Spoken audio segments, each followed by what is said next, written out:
नमस्कार, आप देख रहे हैं पहाड़ टीवी और मैं हूं आपके साथ स्मिता पटवार। चलिए देखते हैं उत्तराखंड की तमाम बड़ी खबरें, लेकिन उससे पहले एक नजर आज की हेडलाइंस पर।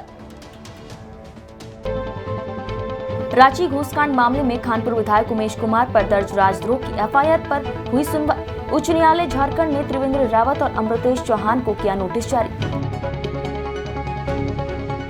मंगलोर विधायक की जनसभा में पाकिस्तान जिंदाबाद के नारे लगाने के मामले में पकड़ा तू, हिंदू जागरण मंच कार्यकर्ता आक्रोशित। मसूरी नगर पालिका परिषद की बोर्ड बैठक में माल रोड पर लगने वाले हाइड्रोलिक बैरियर का प्रस्ताव पास, सभासद गीता कुमाई ने दर्ज किया विरोध। उत्तरकाशी पुलिस परिवार की महिलाओं द्वारा स्वरोजगार को अपनाकर किया मशरूम का उत्पादन। सूटकेस में प्रेमिका का शव लेकर घूम रहा था प्रेमी, पुलिस ने किया गिरफ्तार। अवैध नशे का कारोबार करने वालों पर उत्तरकाशी पुलिस की कार्रवाई लगातार जारी। 13.22 ग्राम अवैध स्मैक के साथ 2 तस्कर गिरफ्तार। बीते कुछ रोज पहले बसपा से नवनिर्वाचित मंगलोर विधायक सरवत करीम ने एक बैठक बुलाई थी, जिसमें सरवत करीम के सामने ही मुस्लिम समुदाय के युवकों ने हिंदुस्तान मुर्दाबाद, पाकिस्तान जिंदाबाद के जमकर नारे लगाए, जिसकी वीडियो सोशल मीडिया पर जमकर वायरल हुई। मामले का पता हिंदू जागरण मंच कार्यकर्ताओं को लगा तो लक्सर में हिंदू जागरण मंच कार्यकर्ता आक्रोश में आ गए और उन्होंने नवनिर्वाचित विधायक सरवत करीम का पुतला फूंक डाला। हिंदू जागरण मंच कार्यकर्ताओं ने उप जिलाधिकारी के माध्यम से उत्तराखंड राज्यपाल को ज्ञापन भी भेजा है। इस दौरान सैकड़ों कार्यकर्ता मौजूद रहे। इन कार्यकर्ताओं का कहना है कि सरवत करीम ऐसे विधायक हैं जो विधानसभा में ठीक से शपथ ग्रहण भी नहीं कर पाए। उन्होंने पाकिस्तान जिंदाबाद के नारे लगाने वाले युवकों का समर्थन किया है, उनके सामने नारे लगते रहे और वो चुप रहे। इन कार्यकर्ताओं का कहना है कि जिन युवकों ने ये नारेबाजी की है, उनके खिलाफ देशद्रोह, रासुका जैसी धाराओं में कानूनी कार्रवाई हो और मंगलोर विधायक की विधानसभा से सदस्यता बर्खास्त हो। हिंदू जागरण मंच कार्यकर्ताओं ने खुले तौर पर चेतावनी दी है कि अगर प्रशासन ने इसके खिलाफ सख्त से सख्त कानूनी कार्रवाई नहीं की तो हिंदू जागरण मंच कार्यकर्ता तैयार बैठे हैं। घटना कोई भी घटे, उसकी पूरी जिम्मेदारी शासन प्रशासन की होगी। सबको विजय जुलूस निकालने का अधिकार है, लेकिन भारत भूमि पर खड़े होकर कोई अगर पाकिस्तान जिंदाबाद के नारे कहेगा तो वो सहन नहीं किया जाएगा, बर्दाश्त नहीं किया जाएगा। एक नवनिर्वाचित विधायक जो अनपढ़ की श्रेणी का है, जिसमें अपनी शपथ ग्रहण भी लोकसभा में, विधानसभा में नहीं ली जा सकती, उसके सामने पाकिस्तान जिंदाबाद के कोई शख्स नारे लगाता है और वो मूक समर्थन करता है। इसका मतलब तो यह है कि वो उसकी बात से सहमत था। अगर वो उसकी बात से सहमत नहीं था तो उसके द्वारा क्यों नहीं उसको धमकाया गया, क्यों नहीं उसके द्वारा पुलिस कोतवाली को जानकारी दी गई कि मेरी सभा में ये व्यक्ति पाकिस्तान जिंदाबाद के नारे लगा रहा है। इसका मतलब यह है कि ये लोग उतनी घटिया मानसिकता को लेकर जी रहे हैं जैसे कि प्रदर्शित हो जाती है। इस प्रकार के कृत्य यदि वो किसी भी जाति या समुदाय का व्यक्ति है, भारत भूमि पर सहन नहीं किया जा सकता। उसके विरुद्ध आज पुतला फूंका गया है और अभी एसडीएम के माध्यम से माननीय गवर्नर साहब को भी एक ज्ञापन प्रेषित किया जाएगा, जिसमें इस कृत्य के लिए जो उचित कार्रवाई बनती है वो कानूनी कार्रवाई की जाए और संभव हो तो इसकी सदस्यता विधानसभा से निरस्त की जाए। ऋषिकेश के आईएसबीटी परिसर में पर्यटन और तीर्थाटन के लिए देवभूमि ऋषिकेश पहुंचे लोगों को अब हाईटेक शौचालय की सुविधा का लाभ मिल सकेगा। बृहस्पतिवार को नगर निगम महापौर अनिता ममगाई ने संयुक्त यात्रा बस अड्डे स्थित बेहद हाईटेक सुविधाओं से युक्त शौचालय का उद्घाटन करते हुए उसे जनता के सुपुर्द कर दिया। इस अवसर पर महापौर ने कहा कि आगामी 4 धाम यात्रा में इसका लाभ श्रद्धालुओं को मिलेगा। उन्होंने बताया कि स्वच्छ भारत मिशन के सपने को साकार करने के लिए निगम प्रशासन द्वारा चलाए जा रहे अभियान के तहत अत्याधुनिक शौचालयों का निर्माण किया जा रहा है कि शौचालय पूरी तरह से हाईटेक है। मसूरी नगर पालिका परिषद की बोर्ड बैठक में मसूरी मॉल रोड पर लगाने वाले हाइड्रोलिक बैरियर के प्रस्ताव को सर्वसम्मति से पास कर दिया गया है। सभासद गीता कुमाई द्वारा हाइड्रोलिक बैरियर का विरोध किया गया है। उन्होंने कहा कि मसूरी झूलाघर में लगने वाले हाइड्रोलिक बैरियर का स्थानीय जनता विरोध कर रही है। ऐसे में अगर जनता हाइड्रोलिक बैरियर नहीं चाहती तो वो जनता के साथ है। साथ माल रोड पे 9 बोलार्ड्स लगाने का पालिका सदन ने निर्णय लिया है, क्योंकि अननेसेसरी मूवमेंट बहुत सारा माल रोड पे है और काफ़ी दिक्कतें टूरिस्ट और पर्यटकों को और स्थानीय लोगों को पैदल चलने में होती है। तो इसके लिए हमने निर्णय लिया है कि वहाँ पे बोलार्ड लगाए जाएं ताकि जो ट्रैफिक व्यवस्था है उसको रोकथाम करा जाए। इसके अलावा बहुत सारे छोटे छोटे बेल्स थे जो झूलाघर पे आधुनिक जो ट्रॉली का स्टेशन है उसको बनाने का यहाँ पे प्रस्ताव पास किया गया। इसके अलावा जितनी भी विकास योजनाएं थी उनको यहाँ पे काफ़ी जो लंबित चल रही थी उनको यहाँ पे पास किया गया। इसमें जितने भी बीए के हमारे जो काम हुए कोरोना काल में उनकी जो पेमेंटें थी, इस वजह से बैठक आज करानी पड़ी क्योंकि हमें समय नहीं मिल पाया था। लेकिन इसमें कुछ मुद्दों पर आपत्ति हुई, जैसे कि आपका बुलाड जो लगने थे उन पर थोड़ा जनता का भी विरोध विरोध था और हमने भी उसमें अध्यक्ष जी के सामने यही बात रखी कि जो चीज़ जिससे किसी का रोजगार प्रभावित हो ऐसा काम ना किया जाए, उसकी जगह चिन्हित की जाए, कौन से बोर्ड कहाँ पे लगने हैं वो भी पब्लिक हित में है। तो इस तरह की आज बैठक है। हाँ, इसमें थोड़ा मैं अपने कर्मचारियों को आड़े हाथे दूंगा क्योंकि जो एजेंडा तैयार हुआ उसमें काफ़ी मिस्टेक थी जो कि नहीं होना चाहिए, क्योंकि महत्वपूर्ण एजेंडा है और मसूरी नगर पालिका का एजेंडा है और ये तो सांसद तक जाता है, तो इसका सही होना बहुत जरूरी है। ये बुलाड़ उस जगह पे लगनी चाहिए जहाँ पर किसी का रोजगार प्रभावित ना हो और बुलाड़ लगने जरूरी है, लेकिन वो इसलिए लगने की शाम को 5 बजे मसूरी का जो माल रोड का जो हाल हो जाता है वो आपसे भी अनभिज्ञ नहीं है, आप भी उससे, और वो बहुत जरूरी है, लेकिन ये उससे किसी का रोजगार प्रभावित। देखिए, मैंने तो विरोध इसलिए दर्ज किया है क्योंकि मुझे लगता है कि वहाँ पे बुलाड़ लगने से लोगों को दिक्कत होगी, असुविधा का सामना करना पड़ेगा। मेरी तरफ से ये सुझाव दिया गया है कि अगर बुलाड़ लगाना है तो हाम्पटन कोर्ट जहाँ स्कूल है, जहाँ पे स्कूल के बच्चे आते जाते हैं, वहाँ लगना चाहिए, या ग्रीन चौक पे लगना चाहिए, या अम्बेडकर चौक पे लगना चाहिए। तो मैंने तो अपना विरोध दर्ज किया इसमें। मुझे ये बताया गया कि वहाँ के जो दुकानदार है वो चाहते हैं बुलाड़ वहाँ पे लगे। अगर जनता चाहती है तो मैं विरोध तो मुझे कोई दिक्कत नहीं है, लेकिन अगर ये जनहित में नहीं है तो मेरा विरोध है। मैंने अपना विरोध दर्ज किया। कल नमामि गंगे प्रोग्राम के तहत सतपुली बाजार में महाविद्यालय सतपुली के छात्रों ने नुक्कड़ नाटक के तहत गंगा और उसकी सहायक नदियों और बाजार को साफ रखने के लिए संदेश दिया। इसी दौरान कुछ छात्रों द्वारा सतपुली चौराहे के पास कॉलेज के प्राचार्य को घेरा गया और उनसे प्रश्न पूछे गए कि आखिर विगत 8 वर्षों से प्रोग्राम किए जा रहे हैं और ना तो गंगा की सफाई हुई और न ही कॉलेज के इर्द गिर्द की सफाई हुई, तो क्यों इस प्रकार के कार्यक्रम किए जा रहे हैं, जबकि कॉलेज में कई विषयों को पढ़ाने के लिए अध्यापक तक नहीं है और इन प्रोग्रामों की वजह से कॉलेज में छात्र छात्राओं की पढ़ाई में व्यवधान उत्पन्न हो रहा है। इस मामले में कॉलेज के प्राचार्य ने कहा कि ये प्रोग्राम केंद्र सरकार के द्वारा उन पर लागू किए गए हैं और जहाँ तक टीचरों की बात है तो उस समय जितने टीचर हैं वो क्लास लेते हैं और जितने विषय खाली हैं उनके लिए जल्द कार्रवाई की जाएगी। उत्तराखंड माध्यमिक शिक्षा परिषद की 10वीं और 12वीं कक्षा की बोर्ड परीक्षा को लेकर जिलाधिकारी डॉक्टर विजय कुमार जोगदंडे की अध्यक्षता में केंद्रीय व्यवस्थापक और परीक्षा प्रभारियों की बैठक आयोजित की गई। मुख्य शिक्षा अधिकारी डॉक्टर आनंद भारद्वाज ने बताया कि बोर्ड परीक्षा नकल विहीन और ईमानदारी से संचालित हो, इसके लिए सभी केंद्र व्यवस्थापकों को परीक्षा प्रभारियों को दिशा निर्देश दिए गए हैं। शिक्षा व्यवस्था के लिए जिलाधिकारी गढ़वाल डॉक्टर जोगदंडे द्वारा पुलिस प्रशासन को निर्देशित कर दिया गया है। शिक्षा परिषद रामनगर नैनीताल के द्वारा जो भी केंद्र व्यवस्थापकों के लिए दिशा निर्देश दिए जाते हैं उसके अनुरूप ही ये बैठक आयोजित की गई।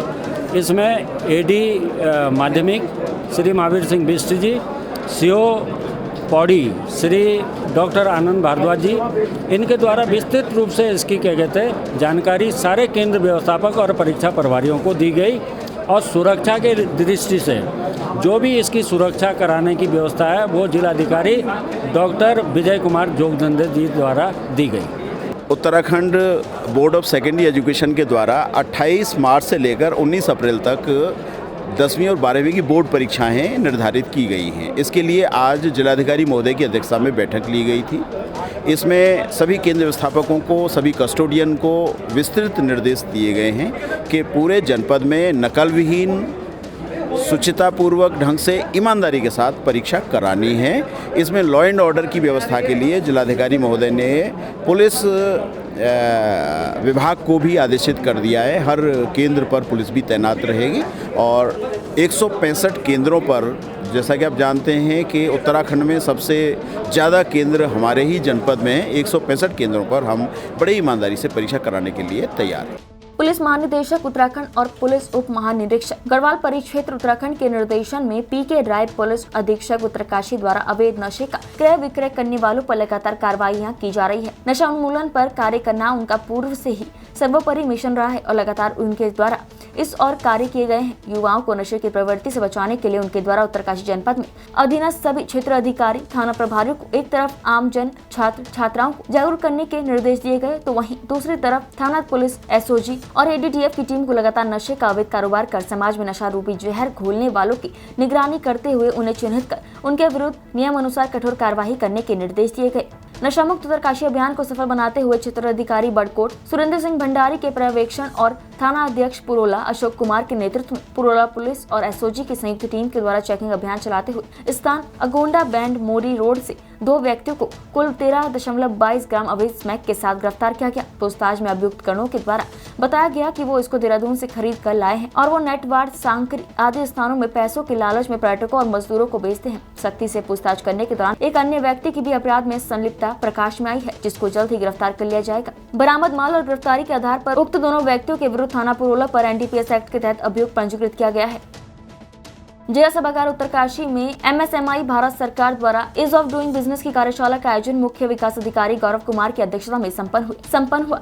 ईज ऑफ डूइंग बिजनेस कार्यक्रम के अंतर्गत जनपद स्तरीय कैपेसिटी बिल्डिंग कार्यशाला का आयोजन किया गया, जिसमें राज्य स्तर पर एकल खिड़की व्यवस्था देख रहे प्रीतम तिवारी और अंकित द्विवेदी द्वारा कार्यशाला का संचालन किया गया और एकल खिड़की व्यवस्था पर समस्त विभागों और उनके प्रतिनिधियों को विभागवार विस्तार पूर्वक जानकारी दी गई। पहाड़ों की रानी मसूरी में कल शाम के समय अचानक हुई बारिश और ओलावृष्टि से तापमान में भारी गिरावट दर्ज की गई है।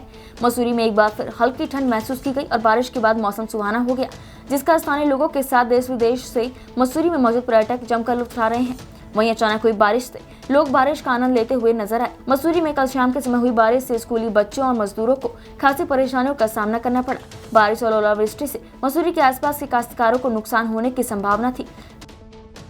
जनपद उत्तरकाशी के पुलिस परिवार की महिलाओं द्वारा मिलजुल कर मशरूम उगाने का कार्य शुरू किया गया था, जिसके बाद उन्हें उनकी मेहनत का फल मिल गया। उत्तराखंड पुलिस परिवारों के कल्याण के लिए गठित Uttarakhand police wife welfare association की अध्यक्षा डॉक्टर अलकनंदा अशोक के निर्देशन और प्रेरणा से प्रभावित होकर कोतवाली उत्तरकाशी परिसर की महिलाओं द्वारा स्वरोजगार की ओर कदम बढ़ाने का निर्णय लेते हुए मशरूम उगाने का प्रशिक्षण करवाने की मांग की गई, जिसको फलस्वरूप पुलिस अधीक्षक उत्तरकाशी के द्वारा निर्देशन में बीती 24 और 25 फरवरी को कोतवाली उत्तरकाशी पुलिस परिवार की महिलाओं को 2 देशीय मशरूम उत्पादन का प्रशिक्षण प्रदान किया गया था। उक्त प्रशिक्षण के उपरांत पुलिस परिवार की महिलाओं द्वारा मशरूम उगाया गया। कल 24 मार्च को मशरूम की उक्त खेती में मशरूम उत्पादन शुरू हो गया।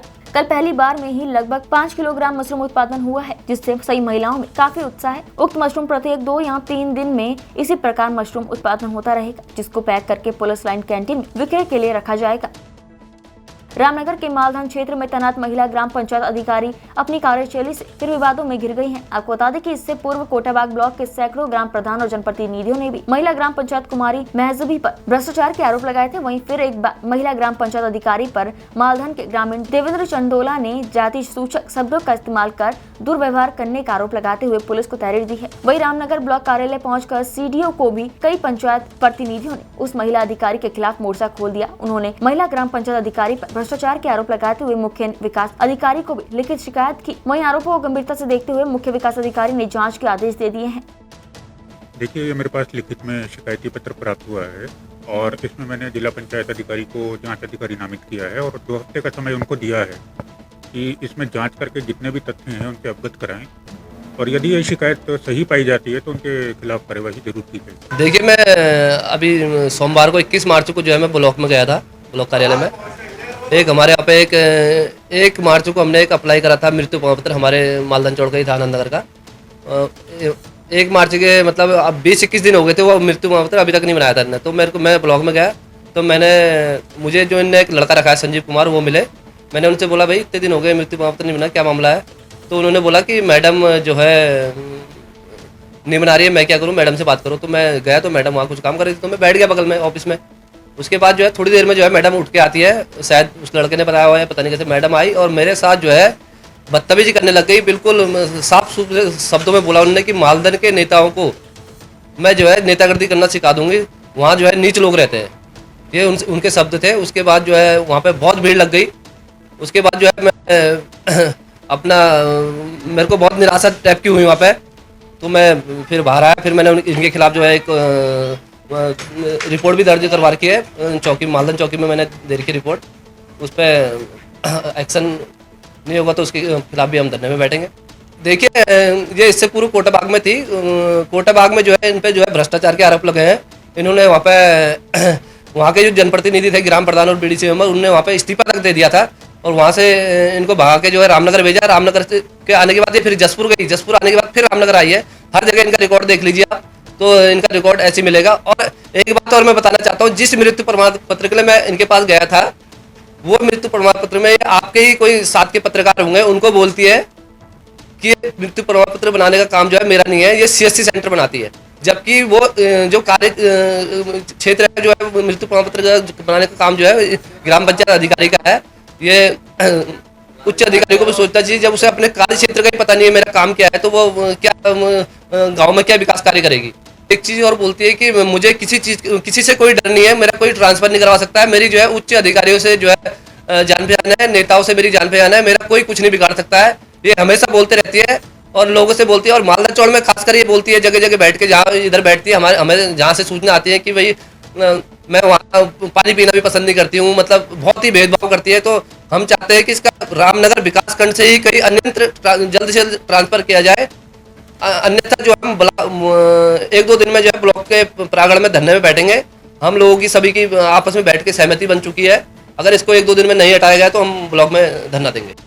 उत्तरकाशी जनपद में औद्यानिकी को पर्यटन की दृष्टि से विकसित किए जाने के उद्देश्य से उत्तरकाशी जिलाधिकारी मयूर दीक्षित द्वारा विकासखंड बटवाड़ी क्षेत्रांतर्गत रेथल राजकीय उद्यान और द्वारी राजकीय उद्यान का स्थलीय निरीक्षण किया गया। जिलाधिकारी द्वारा सर्वप्रथम रेथल राजकीय उद्यान का स्थलीय निरीक्षण किया गया और मुख्य उद्यान अधिकारी डॉक्टर रजनीश सिंह से रेथल राजकीय उद्यान में उत्पादित किए जा रहे फलों के बारे में जानकारी ली गई। उन्होंने निर्देश दिए कि रेथल उद्यान को हार्टी टूरिज्म के रूप में विकसित किया जाए ताकि पर्यटन इस उद्यान को देखने के लिए पहुंचे।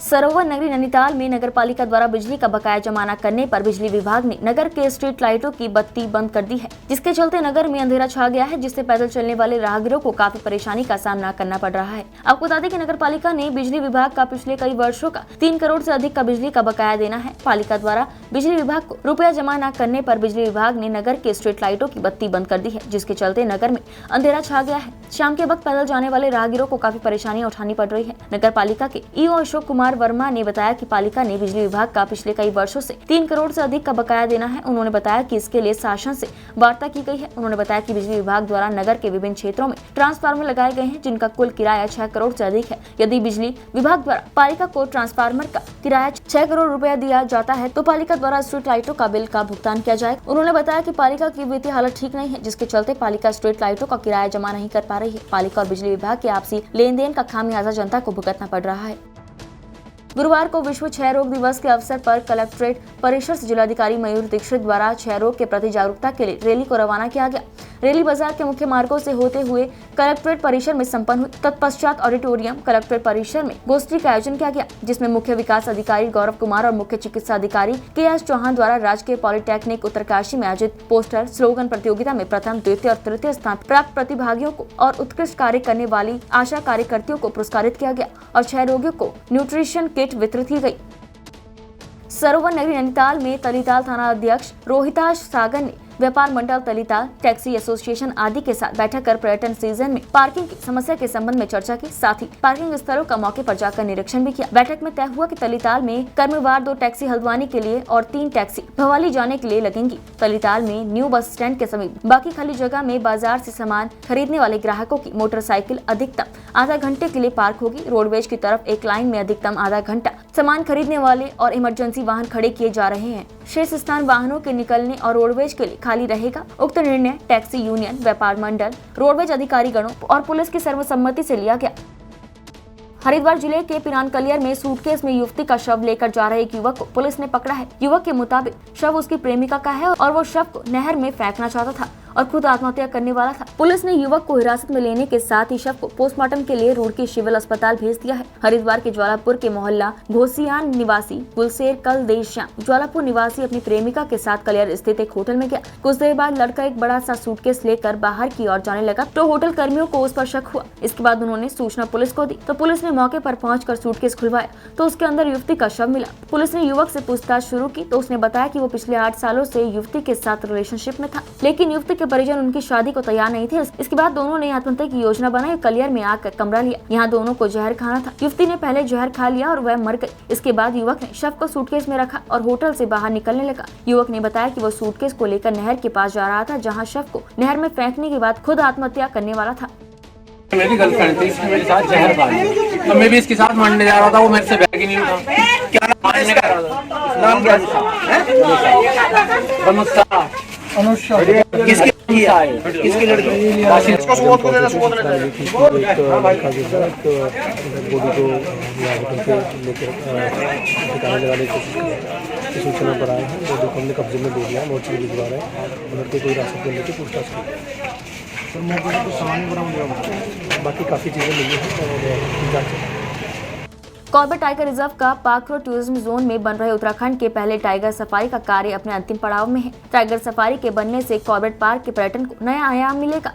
यहाँ जो भी पर्यटन आएगा उसको टाइगर के दीदार की गारंटी होगी, यानी टाइगर के दीदार होंगे। विश्व प्रसिद्ध जिम कॉर्बेट नेशनल पार्क बाघों के घनत्व और जैव विविधता के लिए देश विदेश में जाना जाता है। हर वर्ष बाघों और अन्य वन्य जीवों के दीदार के लिए लाखों पर्यटक जिम कॉर्बेट नेशनल पार्क पहुँचते हैं। वहीं कई बार पर्यटकों को बाघ के दर्शन न होने पर पर्यटक मायूस लौट जाते हैं, लेकिन अब जल्द ही कॉर्बेट पार्क में 100% बाघ दिखने की गारंटी होगी। CTR निदेशक राहुल कुमार ने बताया कि कॉर्बेट पार्क के कालागढ़ से 24 किलोमीटर दूर पाखरो टूरिज्म जोन पड़ता है। यहाँ पर टाइगर सफारी के लिए 2 बाड़े बनाए जा रहे हैं। एक बाड़ा लगभग 53 हेक्टेयर का होगा और 2 बाड़े लगभग 106 हेक्टेयर के होंगे। बाड़ों में अंदर गाड़ियों के चलने के लिए साइड में लाइनें बनाई गई हैं, जिनमें साउथ अफ्रीका की तर्ज पर ही पर्यटकों को बाघों के 100% दीदार होंगे।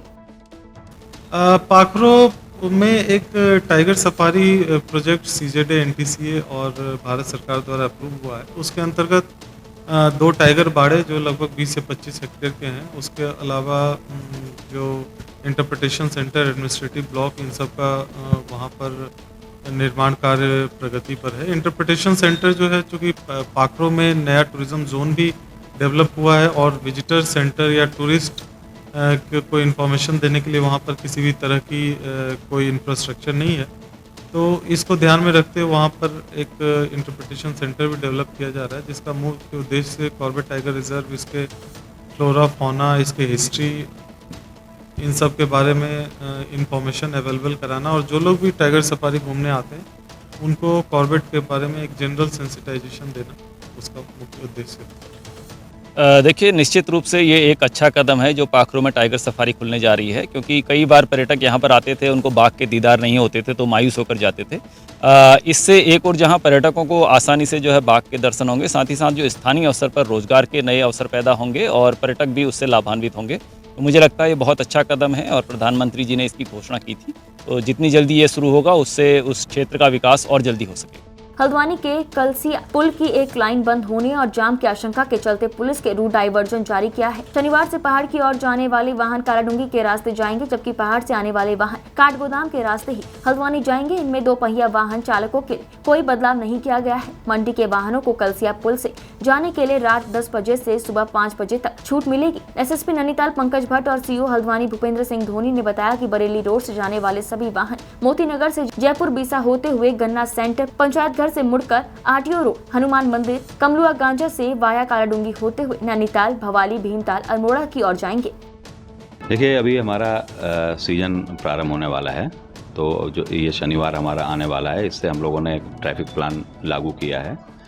तो जो बाहर से हमारे टूरिस्ट जो भी आ रहे हैं उनको असुविधा ना हो, उसके लिए हम लोगों ने प्लान किया। जो भी रामपुर रोड से, बरेली रोड से जो भी हमारा टूरिस्ट नैनीताल के लिए जाएगा तो उसको बाया मोतीनगर, बरेली रोड से मोतीनगर, जयपुर बीसा होते हुए कमलवा गांजा से होकर के कालाडूंगी से नैनीताल जाएंगे। ये बिल्कुल प्रोहिबिटेड रहेगा। जो हमारा कलसिया पुल जो टूटा, ये 1 वे है और यहाँ बहुत ज़्यादा जाम की स्थिति हो जा रही है। तो इसी तरह से जो हैवी व्हीकल्स होंगे इनको भी इनकी पूर्णतः प्रतिबंध रहेगा और रात में ये 10 बजे से सुबह 5 बजे जो हैवी व्हीकल्स होंगे इनका आवागमन होगा। ये अभी जब तक इसका विकल्प नहीं होगा, जैसे अभी पिछले दिनों समाचार पत्र में हम पढ़ रहे थे कि कोई टेम्परेरी व्यवस्था हो रही है, जब तक कोई इसका विकल्प तैयार नहीं होगा कलसिया पुल का, तो तब तक ये हमारा प्लान चलता रहेगा। श्री दरबार साहिब देहरादून के सजादान सिंह श्री महंत देवेंद्र दास महाराज की अगुवाई में गुरुवार को ऐतिहासिक नगर परिक्रमा निकली। जहां जहां से नगर परिक्रमा निकली वहां दूनवासियों ने तहे दिल से संगतों का स्वागत किया। नगर परिक्रमा के दौरान रास्ते भर में दूनवासी श्री गुरु राम राय महाराज और श्री महंत देवेंद्र दास महाराज के जयकारे लगाते रहे। श्री गुरु राम राय महाराज के जन्म दिवस के तीसरे दिन आयोजित होने वाली ऐतिहासिक नगर परिक्रमा का स्वागत करने के लिए दूनवासी साल भर का इंतजार करते हैं। नगर परिक्रमा के रूट पर हर जगह संगत का जोरदार स्वागत किया गया। भजन कीर्तन के बीच श्रद्धालुओं को गद्दी सिंह श्री महंत देवेंद्र दास महाराज ने आशीर्वाद दिया। दूनवासियों ने ऐतिहासिक नगर परिक्रमा के रूट पर जगह जगह लंगर और खान पान की समुचित व्यवस्था सहित आकर्षक स्वागत व्यवस्था की। चुनाव खत्म होने के बाद अब हल्द्वानी शहर में नगर निगम और प्रशासन अतिक्रमण के खिलाफ कार्रवाई कर रहा है। शहर में बढ़ते अतिक्रमण को देख नगर निगम के 3 दिन से अतिक्रमण के खिलाफ अभियान चल रहा है। हल्द्वानी शहर में तिकोनिया से रामपुर रोड तक प्रशासन की टीम अतिक्रमण हटवाने में लगी है। साथ ही फुटपाथ पर लगाए गए ठेलों को नष्ट करने के खिलाफ अभियान शुरू किया गया है। नगर निगम के आला अधिकारियों का कहना है कि शहर में बढ़ते अतिक्रमण को देखते हुए यह अभियान चलाया गया है। नगर निगम के अधिकारियों का कहना है कि कार्रवाई करने से पहले हमारा शहर से निवेदन है कि सभी लोग अपने अतिक्रमण हटाएं, नहीं तो कार्रवाई की जाएगी और जिन लोगों ने अतिक्रमण नहीं हटाया है उन लोगों पर नगर निगम का बुलडोजर चल रहा है। साथ ही नगर निगम के अधिकारी ने बताया कि लोग फुटपाथ और सड़कों पर भी अतिक्रमण कर रहे हैं, जिससे एक्सीडेंट होने की ज्यादा संभावना बढ़ रही है। लोगों के पैदल चलने का रास्ता भी नहीं है। पूरा शहर अतिक्रमण की चपेट में है, जिसके खिलाफ नगर निगम अभियान चला रहा है। अभी तक नगर निगम 200 से अधिक लोगों पर कार्रवाई कर चुका है। साथ ही नगर निगम के आला अधिकारियों के खिलाफ व्यापारियों ने जमकर गुस्सा फूटा। नगर निगम के अधिकारियों और व्यापारियों के बीच जमकर बहस भी हुई। साथ ही व्यापार मंडल के नगर अध्यक्ष योगेश शर्मा का कहना है कि नगर निगम ठेले और झुग्गियों वालों पर कार्रवाई कर रहा है, जो बेहद शर्मनाक बात। अगर नगर निगम लगातार ऐसी कार्रवाई करता रहा तो व्यापारी उनके खिलाफ धरना प्रदर्शन करेंगे। उत्तराखंड की तमाम बड़ी खबरों में फिलहाल इतना ही। बाकी खबरों के लिए देखते रहिए पहाड़ टीवी। नमस्कार।